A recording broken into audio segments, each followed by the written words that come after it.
மக்கள் எப்படி ரிசீவ் பண்ணிப்பாங்க? இது தாவேக்காவுக்கு என்ன செல்வா கூடுமா இல்லை குறையுமா? கூடும் சார். அவர் மேலே மதிப்பும் மரியாதையும் கூடும்ல.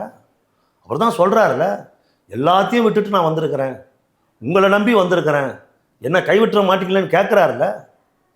30 ஆண்டுகளாக என்னை ரசிச்சிங்க, என்னை தூக்கி தலை மேலே தூக்கி வச்சு கொண்டாடினீங்க, உங்களுக்காக என்னோட ஆயுளை உங்களுக்காக ஒப்படைப்பதற்காக நான் வந்திருக்கிறேன், இனி நீங்கள் தான் அப்படின்றாருல்ல. அம்மா சொன்னாங்களே, மக்களால் நான், மக்களுக்காகவே நான், அப்படி தானே இன்னைக்கு வந்திருக்கிறார் இவர். உங்களுக்காகவே வந்திருக்கிறேன், நீங்கள் தான் எல்லாமே. அப்புறம் அந்த மக்கள் இப்படி அவரை கைவிட்டுருவாங்க. பார்த்துட்டு தான் இருக்கிறாங்க. ஜனநாயகன் படம் எவ்வளோ தொல்லை கொடுக்குறாங்க, சிபிஐ மூலமாக இவருக்கு எவ்வளோ பிரச்சனை பண்ணுறாங்க, சிபிஐ மூலமாக இவருக்கு எவ்வளோ தொல்லை கொடுக்குறாங்க, இவ்வளவு எவ்வளோ நெருக்கடி ஏற்படுத்துகிறாங்க, மத்திய அரசு எவ்வளோ செய்யுது, மாநில அரசு என்ன செய்யுது, எல்லாம் பார்த்துட்டு தானே சார் இருக்கிறாங்க. பார்க்காம இல்லைல்ல.